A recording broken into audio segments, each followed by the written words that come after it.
BSP जिंदाबाद, राष्ट्रीय संघर्ष करो,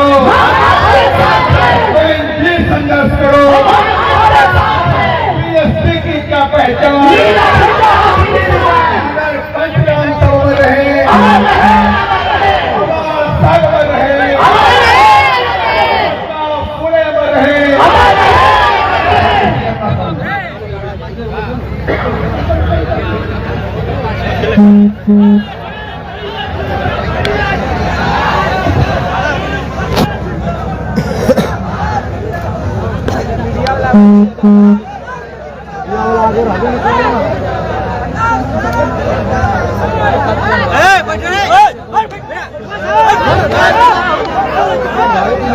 बनावल जरा हमने के महफूज बोल बना शांति का बच्चे पुलिस अनुशासन होना चाहिए पार्टी के अंदर। प्लीज बैठिए बैठिए। सभी साथियों से निवेदन है, आप माननीय प्रधानमंत्री की बातों को सुनने के लिए शांति बनाएं और अपने युवा नेता की बातों को तहे दिल से धारण करें और चाहते कि अपनी सीट जीतने के लिए आप लोग तैयारी करें। शांति बनाएं साथियों।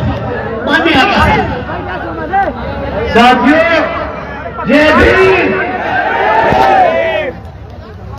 मैं समझ सकता हूं कि आप काफी देर से इंतजार कर रहे हैं, परंतु बाबा साहब ने भी कई वर्षों तक संघर्ष किया।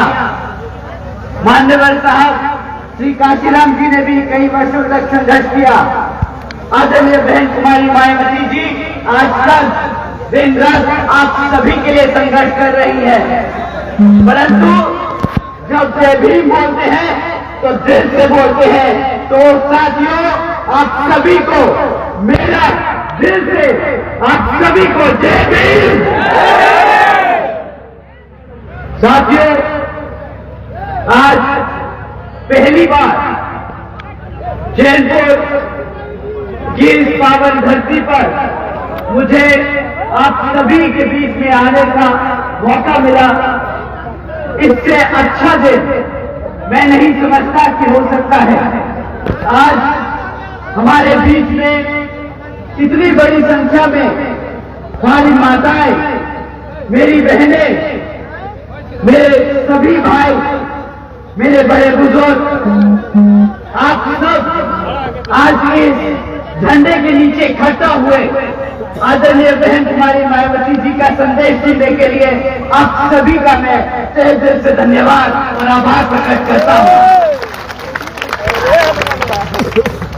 इस सभा को सफल बनाने के लिए आज हमारे मंच पे मौजूद हमारे पार्टी के सभी प्रत्याशी, हमारे पार्टी के सभी नेतागण, हमारे पार्टी के सभी सदस्य, हमारे वर्कर जो दिन रात मेहनत कर गांव-गांव घूमकर आदरणीय बहन जी का संदेश हर किसी के घर में पहुंचाने का काम कर रहे, आप सभी का मैं तहे दिल से आभार प्रकट करता हूं कि आपने आज इतनी बड़ी जनसभा सफल बनाने का काम किया।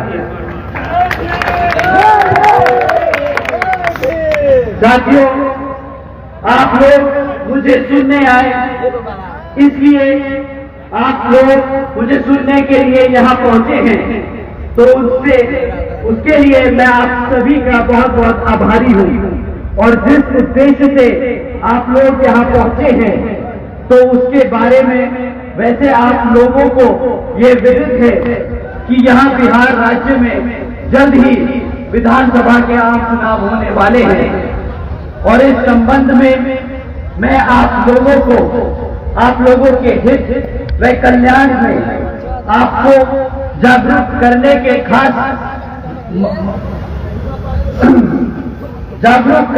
खास मकसद से कुछ जरूरी बातें आप लोगों के सामने रखना चाहूंगा।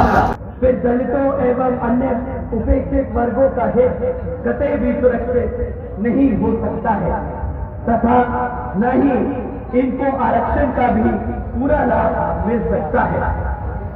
इसके साथ ही यहाँ मैं ये भी कहना चाहूंगा कि कांग्रेस, बीजेपी व इनकी सभी सहयोगी पार्टियां अधिकांश ये सभी जातिवादी मानसिकता रखने वाली पार्टियां हैं और इन पार्टियों की केंद्र व राज्यों में इनकी सरकारों के चलते यहाँ सदियों से जातिवादी व्यवस्था के शिकार रहे, खासकर दलितों, आदिवासियों एवं अन्य पिछड़े वर्गों का सही से विकास व उत्थान नहीं हो पाया है।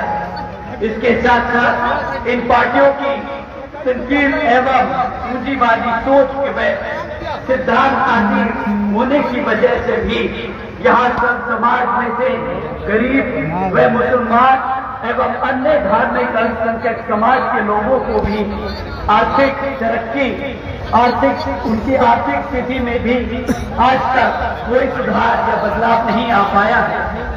साथ ही इनकी गलत नीतियों के कारण यहाँ सब समाज में से गरीब, मजदूर, किसान, व्यापारी व अन्य मेहनतकश लोग भी अपनी खुशहाल जिंदगी बता नहीं पाए हैं, जबकि देश में बीएसपी ही एकमात्र ऐसी पार्टी है जो इन सब मामलों में इन सभी लोगों का बेहतर व खुशहाल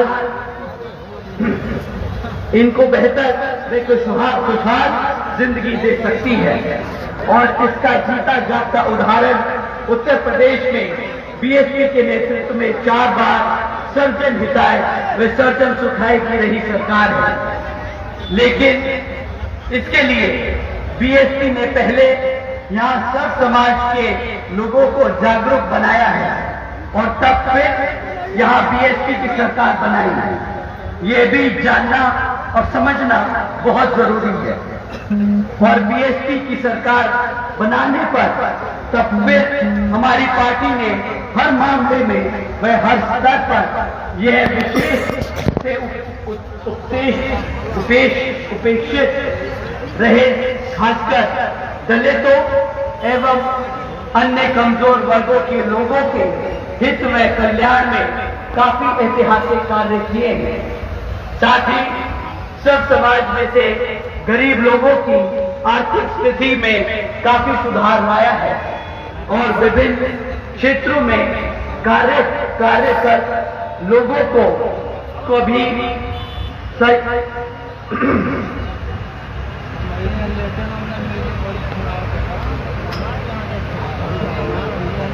यहाँ लोगों को भी की समस्याओं का भी काफी हद तक दूर करने का काम किया है।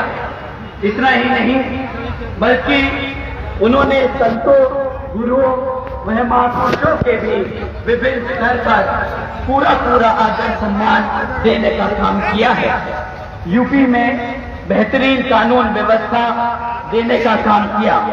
यह कोई हिंदू मुस्लिम दंगे नहीं होने दिए, जिसके लिए लोग आज तक बीएसपी की सरकार को याद करते हैं। इसलिए अब आप लोगों को भी अपने हित व कल्याण में यहाँ बिहार प्रदेश में जल्द ही होने वाले विधानसभा आम चुनाव में अपनी पार्टी बीएसपी को ही जरूर कामयाब बनाना है। अर्थात आप अब यहाँ कांग्रेस, बीजेपी व इनकी सभी संयोजक पार्टियों को सत्ता से बाहर जरूर निकाल कर फेंकने का काम आप सभी मिलकर करने वाले हैं। जिनकी सरकारों को यहाँ आप लोगों ने काफी समय तक आजमाने का काम किया है और अब इन्हें और ज्यादा आजमाने की जरूरत नहीं है। ऐसे में अब आप लोगों को अपनी पार्टी बीएसपी को ही जरूर कामयाब बनाना है और इसके लिए अब आप लोगों को यहाँ वोटिंग के दिन ईवीएम में अपनी पार्टी के हाथी चुनाव चिन्ह के सामने वाला बटन को दबाकर अपने उम्मीदवारों को जरूर जिताना है। इसी खास अपील के साथ अब मैं अपने यही उम्मीद करता हूं कि आप सभी लोग आने वाले विधानसभा चुनाव में अपने सभी विभिन्न प्रत्याशियों को हाथी के सामने वाला बटन दबाकर यहाँ पर जिताने का काम करेंगे। जय भीम, जय भारत।